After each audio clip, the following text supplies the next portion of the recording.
This is your reminder that the BBC has yet to address the consistent transphobic leanings in its news coverage, and while the team behind Doctor Who is not connected to this in any way since this is a BBC-owned property, I'm going to keep pointing it out until the problem gets resolved. Links in a pinned comment below if you don't know what I'm talking about. I'll stop saying it when it stops being a problem.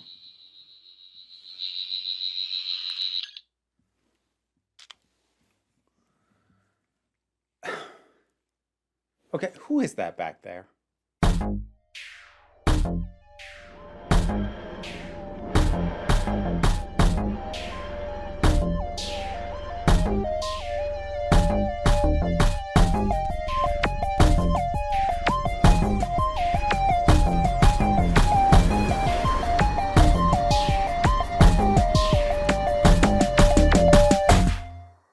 Latest series of Doctor Who continues, and we have now arrived at the episode called 73 Yards. And I was nervous coming into this one. Not because of anything I knew specifically about it going in. Like, I was nervous going to see The Devil's Cord because I really didn't want to be the person who didn't like the non-binary drag villain. This I was nervous about just because I'm not enjoying the pattern I'm finding myself falling in with the Ncuti Gatwa era. And I'm not necessarily prepared to blame this on the era either. But Church on Ruby Road was fun, but I chalk that up to I don't like most of the Christmas specials all that much. They go for an energy that, like, that's fine. I get why they do it. It's just not my thing. Space Babies was... Like, here's the thing. People slam on it, but, like, it was very, very much a start of a series episode from RTD, Russell T Davies. It just was. It is very much in the vein of especially Series 1, especially that very first episode. Rose is very much cut from the same cloth, and I had issues for similar reasons. Devil's Cord, I really wanted to like Jinx Monsoon as Maestro. I didn't, not because it was bad, but because it didn't click with me. Boom! Written by Stephen Moffat, who has written my favorite stuff of the modern era. And while I liked it, I still ended up finding stuff to talk about that I didn't like it so much. So I'm not enjoying the pattern I find myself falling into. And so I was nervous to watch 73 Yards, if only because I'm like, oh, please just give me something that I can like unapologetically. And it did. I love this episode. I adore it. Every single second, start to finish, no notes. I love this. Now, even as I say that, I know that a lot of people either don't like it at all or don't like it by the end. I've seen the Twitter discourse. I did expose myself a little bit to that, which I have been doing a little bit more this season, not diving deep into it, but at least glancing and seeing what's going on. And the reactions that I saw were largely what I expected. So here's one thing that I'm going to say right at the front. I adore this episode. If you don't, I get it. If you don't like this episode, it's not because you didn't understand it, you missed it, you couldn't interpret it right. It's not like I enjoy this because I know the secret to unlocking all the mysteries of this episode. No, I just really love what it's doing. And what it's doing speaks very specifically to things that appeal to me. And if they don't appeal to you, you're not going to like this. In a lot of ways, I feel like I'm on the opposite side of the equation of The Devil's Cord, because I watched The Devil's Cord and went, I know this isn't bad, but it's not for me. What it's doing, the energy, especially of the villain, is just not something I enjoy. So I'm not going to say it's bad, but I am going to say it's not for me. Now I'm on the other side of that equation. I'm watching this going, this is 100% for me, and I love it. Boy, is it not for everybody, though. Boy, are there going to be a heck of a lot of people who are just not going to gel with this. And that appears to be the case. Like, numbers-wise, I have no idea, like, how many people do versus don't like this. But the people that I've seen who take issues with it took pretty much the issues that I expected. And again, those issues don't make you too ignorant to get it or anything like that. I'm not lording it over you that I like this. But boy, do I like this. And when I say everything about it, I mean everything, including how many things go unexplained. I actually like it. And I will delve into that a little bit more. I want to really try and go through this one because there's a very easy tendency, and I don't think it's just me, but there's a tendency that it's honestly harder, unless you're going to do like a real in-depth like academic style analysis, it's harder to talk about stuff you like than stuff you don't. Because when it's something you like, you're just like, and then this happened and I love it. And unless it's something that most other people don't like, you don't necessarily feel a need to explain further than that. And it can feel weird to try and explain why you like something. I mean, at least from my end, it's a lot more cathartic to pull apart why something doesn't work for me. And in general, as far as algorithms are concerned, negativity tends to play better.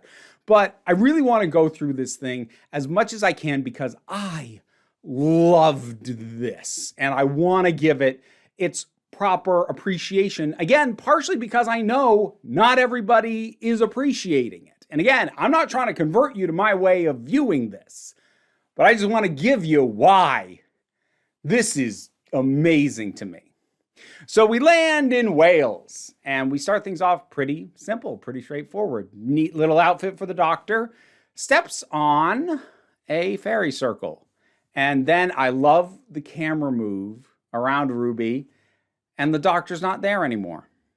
And then there's this person in the distance, just in the distance, not responding to Ruby, just doing these hand motions, and Ruby tries to move closer, and she's further away. And when Ruby gives up and tries to walk away, she appears to follow her, but she's never walking. She's just there at the distance, which we will later find out is exactly 73 yards away from her at all times. And first of all, let's just start with how haunting that image is. I know more than a few people have made the comparison to It Follows, which is a horror movie that I started but didn't finish because as cool as the concept was and as neat as the visual execution of it was, I just wasn't particularly hooked into the characters and it just wasn't fully working. Like, I get it. It was cool, but like, I didn't care enough to get all the way through. The thing is, this feels distinct from It Follows in a number of ways. The first one we get pretty much right off the bat when Ruby runs into this hiker. Now, before I get to where I'm going, let's talk about the hiker real quick. This is a character played by Susan Twist. Now, Susan Twist has been appearing in every episode of the season proper so far, and she also showed up in Wild Blue Yonder, I believe. And this is the first time that attention is drawn to the idea that she's been showing up, because Ruby has a line of like, I haven't met you before, have I? Well, I don't think so. She's been showing up as borderline background characters. She's been showing up as characters with like one, maybe two lines, but she's just kind of been showing up and looking different, looking distinct. Camera has never lingered on her. And Ruby appearing to notice does seem to indicate that this is going to be a thing, which I'm slightly disappointed by, if only for a very specific reason, which is that given that her name is Susan Twist, and given how over-analytical Doctor Who fans are, especially they are going to be this with Russell T Davies, who is notorious for seeding things across seasons that are going to circle back around later. I honestly, as an audience member, partially because I don't know her as an actress, but I wouldn't have noticed her if people hadn't already pointed that out. But now the show has pointed out, I was like, okay, that's probably going to be a thing. I was kind of secretly hoping that she was not going to be a thing, and that it was just this big troll move from RTD. Like, I'm going to have this person reappear. And the obsessive fans will notice. And the actress is Susan Twist. They're going to be expecting a Susan Twist. And there isn't. The twist is there is no twist. It's an anti-Susan Twist. I kind of would have loved that on principle. Doesn't look like it's going to be that, though. But anyways, that's not even a criticism. That was just I kind of hoped, but I also never really thought it was going to be the case.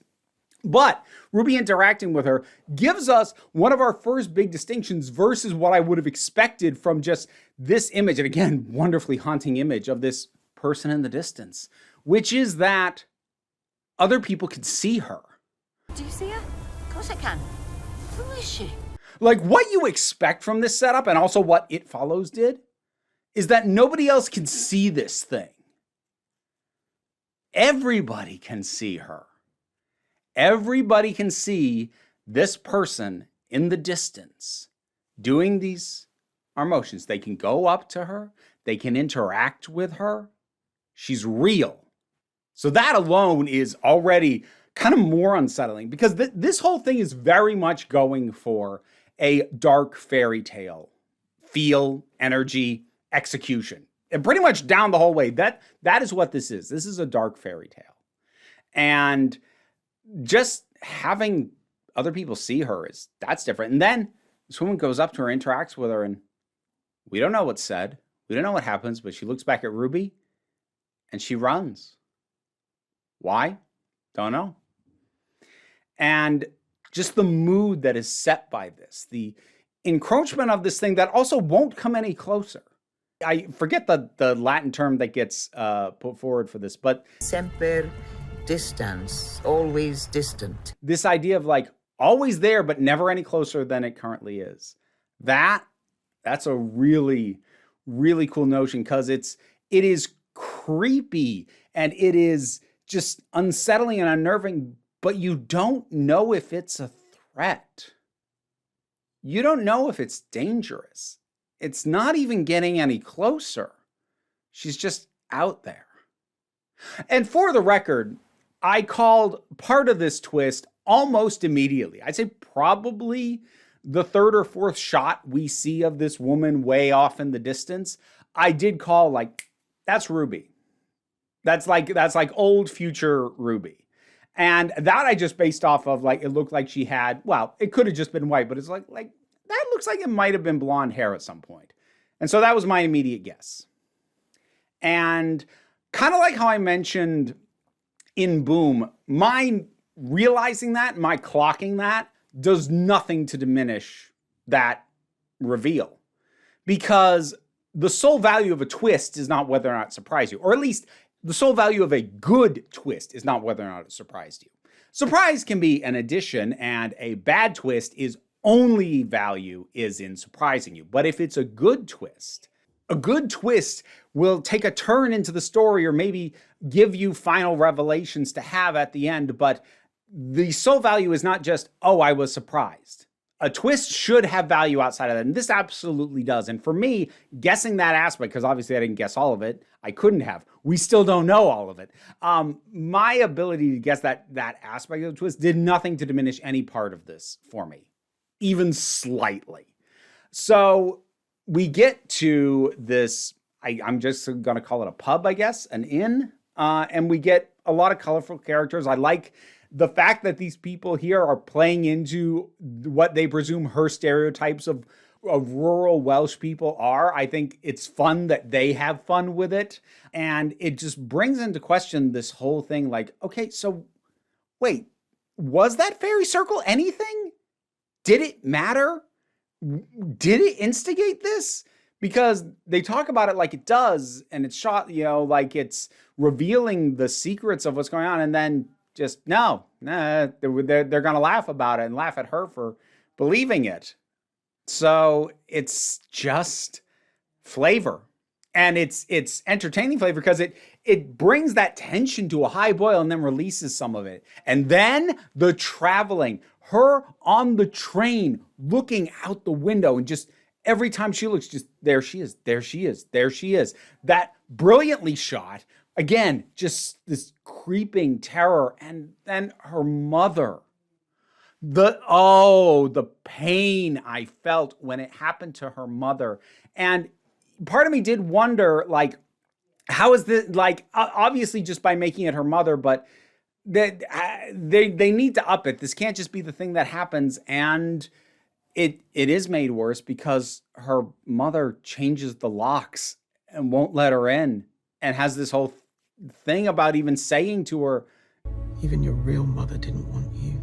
And the look on her face when she's in the taxi driving away from Ruby, let's take a second to talk about Millie Gibson.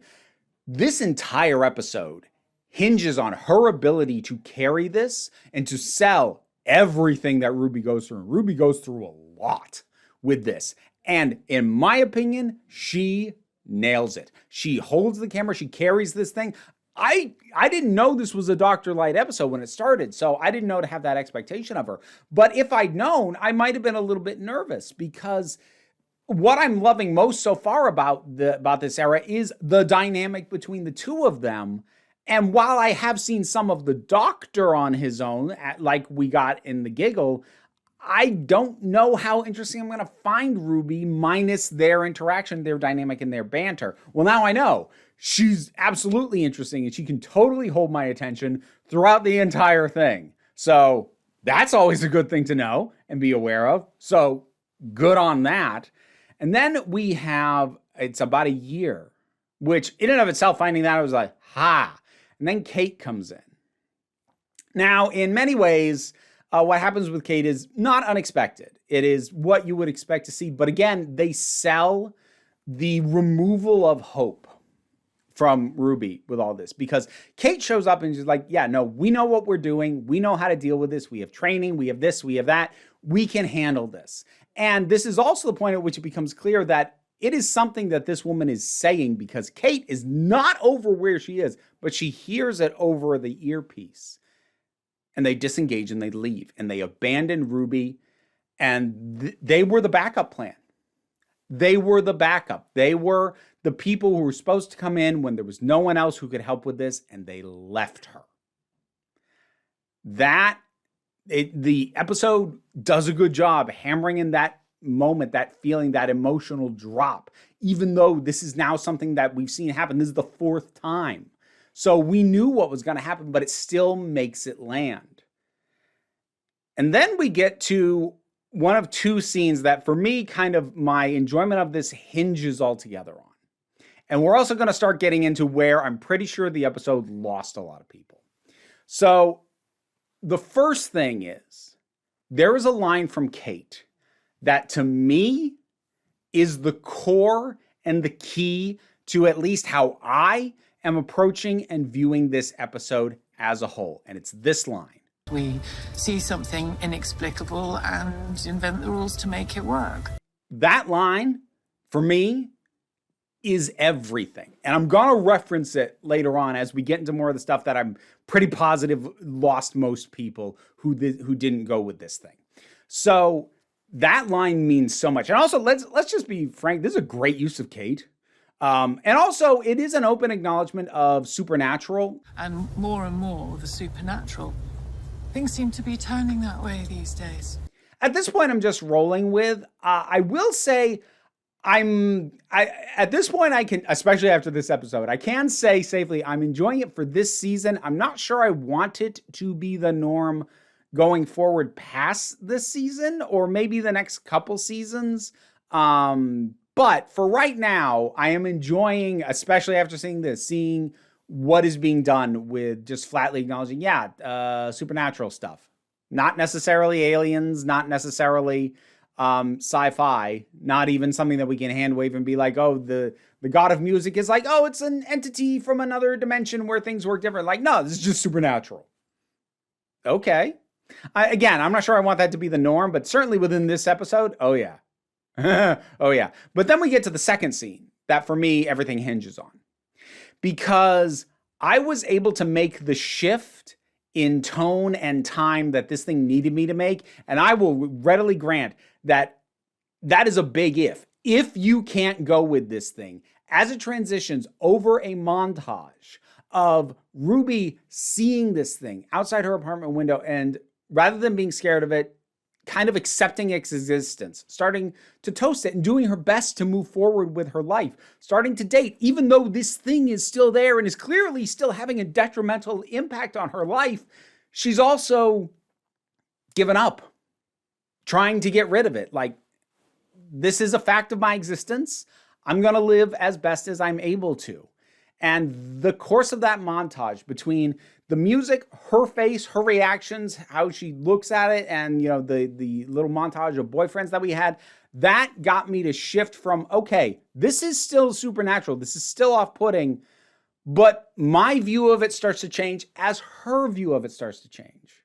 Oh, also, I meant to say back with Kate, I like the quick addressing of, why don't you get on a plane or get on a boat? Because I keep thinking, if I cut her off, I might die. For me, it was sufficient. Just saying that that's a feeling deep in her gut when stuff going on this weird, like, yeah, I'd listen to my gut too with all that going on. So I like that they did cover those bases, because otherwise those are questions people would ask. Obviously, people are also asking a lot of other questions that don't have answers. But again, we'll get there. So we have this whole montage that gives us just this sense of long-term isolation that results from this. And like I said, the sort of soft acceptance she has of this, I found kind of oddly beautiful. Like there are some things that, why is this the case? I don't know, but I can't get rid of it. So I'm going to try and live my life. I know some people have noted that for how far forward the timeline goes, that it's odd that they didn't really do anything to age her up. And I will grant that that is odd. I also personally was okay with it. I'm not necessarily going to defend it. I'm just going to explain why it didn't really take me out of it, at least. Like, I will grant that it did take me a second to realize how far in time we had gone until they started doing the election stuff and noting the year. I was like, wait a minute. Because you can certainly make a comparison to something like The Girl Who Waited, where they did actually do some old age makeup onto the character of Amy, onto Karen Gillan. And I think that worked pretty effectively. And they don't really do that at all. They basically just put her in glasses and give her longer hair. For me, the level of acceptance that I found with it was I just found myself asking, okay, would it be increasing the enjoyment that I'm having of this episode if she was in old age makeup? And the answer I ultimately came to was no, not really. And in fact, if it wasn't really good, and it's really hard to get it really good on a TV budget, even one that is higher than it has been in a little while, like it currently is with Doctor Who, if they didn't nail it, that would have been distracting and detrimental to my enjoyment. So that's how I came to peace with the fact that they didn't do old age makeup. If it bothers you, like, I get it, but that's just why I'm not going to, like I said, I'm not going to defend it in the sense of they made the right decision, but for me, it works. And then we get into the political stuff and this recurrence of this political figure that the Doctor had mentioned somewhat casually. Mind you, Roger ap William, that's a bad example of the Welsh. Terrifying. Oh, yeah? The most dangerous prime minister in history. And we get a sense of him, and Ruby makes a decision that this is something that she can do something about, that she should do something about, and that she's going to use this thing that happened to her to do something about it. Now, I'll keep going in a minute, but here's where I want to pause and come back to what Kate said. We see something inexplicable and invent the rules to make it work. I don't know exactly what RTD's intent with all this was. How much of it is intended to have some explanation, how much of it flatly is not. So I don't know if what I'm about to say is what he intended. But I'm also a death of the author type, so I don't care. Here is the reading that I have for this aspect and this element. Her making this decision that I am going to use this thing, that I have a sense of how it works and what it does to stop this guy. I'm going to find out if he is as dangerous as the Doctor implied him to be, because he didn't give me details. And if he is, I will use this to stop him. This is not the reason why this happened. This did not happen to her so that she could stop this guy. This is what Kate said. This is her building her own meaning out of something completely inexplicable that happened to her. This thing happened to her. She can't explain it, and there is no explanation as to why. The show doesn't offer one, she doesn't have one. But she finds a reason. She finds a meaning for her. That doesn't mean that it is, in fact, the cosmic reason why this happened. But it is her bringing meaning to the inexplicable in her life. And I like that. So we get her getting involved with the campaign so she can get close enough to this guy. And we have the character of Marty, who, stick a pin in that. I'm going to circle back onto her. Roger appears, we don't know exactly what, and I'm glad. I didn't want details on this. But he does something bad to her.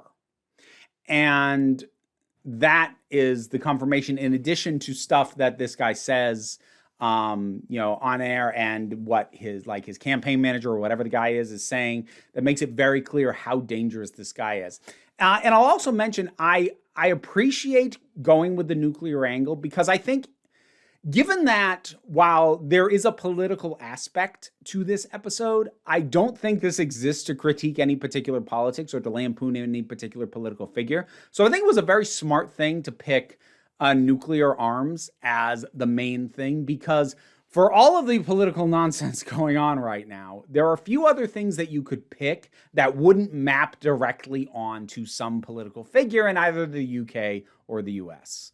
Not that I'm saying those are the only two places that matter, but those are the two biggest markets for this show. And it's also the places whose politics I have the best grasp of. So they're the points of reference I'm going to use. But if you had anything related to severe austerity or treatment of refugees or removal of rights of certain kinds of people or extreme racism or xenophobia, it's just going to map onto a bunch of people either vying for office or already in office. But going for nukes... Are you saying that you actually want to fire a nuclear missile? For all the nonsense that's gone on, we haven't had too many political figures saying, boy, would I love to launch a nuke. So I think that's a really good way to create a very dangerous politician who doesn't immediately map on to somebody who we're currently dealing with in reality. At least not that I'm aware of. Jeez, I hope not. So I said I wanted to circle back on Marty. Marty is a character that could have been unnecessary and exploitatively cruel. If some people felt uncomfortable by the inclusion of what goes on with Marty, feels it's unnecessary, again, a bit like some of the early stuff, I'm not necessarily going to say you're wrong to think that. I'm not going to say that there is no way to do the story without her. But I am going to say that if they're going to include her, I really like the way that they do it, which is a couple of things. The first is Marty is present and gets to witness the fall of this man who hurt her. She is not just some absent victim being avenged. She's there. She gets to see it. She gets to have that catharsis. She gets to laugh at the man who hurt her. That's good. But the other thing, and for me, honestly, the more important thing, is the moment where Ruby goes and sits down next to her and talks to her, and then later on says she's sorry. I wish I could have helped you. I'm so sorry. This is something that I've started to formulate in my head a bit more recently. This has actually kind of been coming together as I've been going through Babylon 5. There's a podcast for that if you didn't know. I'm going through it with Jesse Gender, link in the description.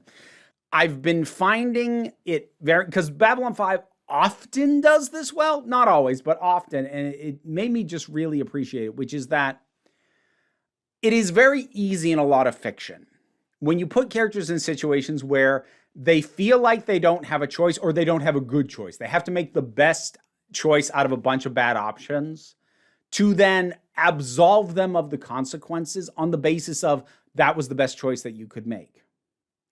But the thing is, whatever consequences come of whatever choice you make, you have a responsibility for. It is your fault, those consequences. Even if you're in a situation where you make the best decision out of a bunch of bad options, whatever the negative consequences of that choice are, that is still your responsibility.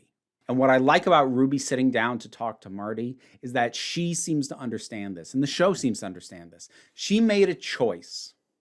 She could have done something to at least try to prevent Roger from doing whatever it was he did to Marty. She chose not to. And you can debate whether or not that was the right choice for her to make. But even if you think it was, it's still important for her to sit down and apologize because, yeah, somebody got hurt and you could have done something to prevent it and you chose not to. You owe that person an apology at the bare frickin' minimum because that is, partially at least, your fault. She made a choice that resulted in somebody getting hurt, and she knew that was a very high possibility. And again, she made a calculus, and she made what she believed was the best choice she could make under the circumstances, and maybe you even agree. That does not absolve her of responsibility for what happened. And I love that she gets that, and that this show gets that. So that's wonderful. There is a great buildup, and again, catharsis of her going out onto the pitch and gradually walking back to get to the distance of 73 yards. And then it does what it's been doing. He runs. Then we get, a little bit of wrap up on that. We get to see very old Ruby on what is effectively her deathbed as the thing finally comes full circle. And we get the confirmation of the thing that I guessed very early on, which is that it is Ruby. It's Ruby reaching out at a distance, can't get closer, but there. But it's not a closed loop. The loop doesn't repeat. Right from the get-go, before Ruby said she'd been to Wales 2 times. Now she's saying, I've been here 3 times. And she stops the doctor from stepping on that ring. And she doesn't seem to remember now. And he asks her, what was the 3rd time? I suppose. Must have been... now. So unanswered questions. Boy, there's a lot of them. There are a lot of them. What the heck was she saying? If it wasn't the specific words that she was saying, why did people have that reaction to Ruby after interacting with her? Was it just some projection, some kind of energy, some kind of magic? Was it set off by the fairy circle? If not, why did the doctor just disappear? Even if it was, why did the doctor disappear? Why isn't the loop closed? Why was it allowed to change? We don't get answers to any of these. And speaking personally, I don't need them. Because again, coming back to what Kate said. We see something inexplicable and invent the rules to make it work. I am prepared to accept the inexplicable. I don't need to project meaning onto it in this case, because it tells me the story of a woman dealing with something that she doesn't know why it happened to her, and it follows her everywhere, and she has to carry it her entire life, finding a way to build a life and build meaning out of that, even though there probably never was any. I think that's lovely. And using dark fairy tale elements, which again, this very much leans into, especially in the first half, I think is a great way to tell that. Like I love fairy tale feeling stories. So this leans into an energy that I just adore. I love The Last Unicorn. I love the films from Cartoon Saloon, things like Wolfwalkers or The Secret of Kells. I love the movie The Secret of Rowan Inish. I love the original novel Stardust that Neil Gaiman wrote. I love things that don't have to conform to the standard narratives, and I often find, or feel at least, that fairy tales are a good way to do that. Because if you've ever tried to read like written down versions of like original folktales, or as close as we can get to them, as opposed to say like the Brothers Grimm stuff, which usually was reconfigured to have a little bit more structure and maybe a moral, a lot of fairy stories and folktales, they don't have one. It's just weird stuff that goes on. And I personally like that. But I also know that not everybody does. And especially if you're going to tell something in a sci-fi setting, science fiction audience has an expectation of explanation much more than a fantasy or supernatural audience does. Fantasy audiences, not all of them, but fantasy audiences, in my opinion, by and large, are more apt to accept that's just how this works. Why? That's just it. In sci-fi, there's often a sense of obligation to at least offer a technobabble explanation, if nothing else, to ground it in an idea that is relayed, that makes some kind of at least internal logic. That should overload his electro-quantum structure. Like putting too much air in a balloon. Of course. It's so simple.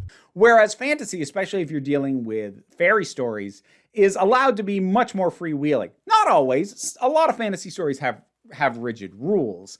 But if you're going like high fantasy and you're involving things like Fae and the good folk and things like that, yeah. Rules? What rules? Who needs rules? And I think giving that to a sci-fi audience is, some of them aren't going to go with it. I'm both a sci-fi fan and a fantasy fan, and specifically a fan of the kind of fantasy that doesn't feel the need to ground itself. So this was like almost cater-made for me. And to be clear, I don't want to use that notion of like, oh, well, it's like a fairy tale as like a blanket excuse, because just having that energy doesn't make something good and make it work. The episode In the Forest of the Night had a pretty fairy tale feeling energy to it. It's not good though. It's a mess. It doesn't pull together at all. And it's hard to nail down why this works and that doesn't, other than just, it's more than just the feel. And this nails the feel and also just enough elements. And again, for me, the things that aren't explained aren't the point. Because for me, the point is to watch Ruby and see how she grapples with, what she's dealing with, how she grapples with it, how she moves forward or tries to, and what meaning she brings to the life that she now has. That she's not responsible for being the way that it is, at least so far as we know. And I find that in and of itself a compelling story. So the answers to all the why questions, to me, knowing those answers wouldn't enhance it. They might actually diminish it. I actually had the thought about a third of the way through when we were still in the more creeping horror section of the thing. I had the thought, I'm really nervous to find out the explanation for this, because odds are there's no explanation they could give that would be more interesting than the feelings I'm having right now not knowing. And I can't help but feel like RTD agrees with me because he doesn't give those explanations. And again, you're not ignorant or wrong if you want them, or if not having them makes this harder for you to enjoy or makes it fall apart for you. Like, I get it. But for me, the things that are unanswered would not make me enjoy it anymore if I knew those answers. To make a non-fantasy parallel, the movie Inception, the end of that with the spinning top, and whether or not the top falls over will determine whether or not this is the real world or still a dream. And there is this tease that maybe it's going to fall over, maybe it stays up, but it just cuts to black and the credits start. Because the answer to that doesn't matter. What matters is the character of Cobb, played by Leonardo DiCaprio in that movie, has chosen this to be his reality. Whether it actually is or not, doesn't matter. The answer to that question doesn't change the story. So it's not there. Now, should all things be handled that way? No. No. Some things do need explanations. And it's really hard to come up with rules as to when you do or don't need explanations. And I don't have a set of hard rules for you. All I can tell you is that for me, this gives the explanations that I needed there to be. And again, Kate's line especially gave me the perfect context through which to view, the perfect lens for me to take in this episode and love the hell out of it. Oh, and I've seen some people like in defending this episode, making a comparison to something like Midnight, where there's a bunch of unanswered questions. And I am going to go on the side of people who are not enjoying this episode and say, yeah, that's not the same thing. Because in Midnight, we knew the mechanics of what was happening. We just didn't know the motivation of the entity. Like in Midnight, the Midnight entity, we knew what it was doing, whether it was actually malicious or just appeared malicious, why it was doing all of this, whether it would have done something horrible had it, fully done what it was trying to do. We don't know, and we will never know. Where did it come from? What was it trying to achieve? We don't know. That doesn't matter to that story because we knew what it was doing. And as far as that story is concerned, all that matters is what it is doing, not why it's doing it. Here, this is not the same thing because core mechanics are not revealed. It's not just a matter of not explaining something's motivation. Core mechanics of this are just absent. What are the words? What? And, people respond this way. What? Does the fairy circle actually matter, or is that just a distraction? Why isn't the loop closed? Like, those are core mechanics to the story, and they're not explained. So no, it's not the same thing as Midnight. Although I will say that I do like when Doctor Who dabbles in unexplained things. As many problems as I have with the episode Haunting of Villa Diodati, I like that the ghosts that appear in it don't ever get an explanation. I like that the Doctor has admitted flat out in the episode, the two-parter, The Impossible Planet and the Satan Pit, that he doesn't know what the beast was. And the way the beast operated was very supernatural. Let's also be clear about that. Although, again, that's also not quite the same thing because we get a sense of what it is and why it's doing what it's doing. It's just, it appears to be something that shouldn't fit into a more grounded sci-fi universe, even when it's wacky as Doctor Who. But the Doctor even admits he doesn't really know what it was, and I always love that. What do you think it was, really? I think we beat it. That's good enough for me. So again, these aspects and things of Doctor Who have been in other episodes in smaller doses, and they're all front and center here. And I absolutely adore it. I love this thing start to finish, while also understanding the reasons why other people won't, and not even disagreeing with those reasons. I have said in other times, I can only speak from the perspective that I have. And I usually have to bring that up when I don't like something or I'm not taking to it the way people would like me to, because they're like, well, you don't know the context of this, or if you'd watched it when it first came out, or blah, blah, blah. Like, okay, but that's not the perspective I have. I can only talk with the perspective I have. But this time I get to say that about something I really love. I can understand people not liking this. And I think, honestly, it's valid. For a whole swath of the audience, what this asks of them as viewers to accept and to accept not getting answers to, that's a big ask, and not all audience members are going to do it. That doesn't make them bad audience members or ignorant or whatever. And while I can understand that perspective, I don't share it.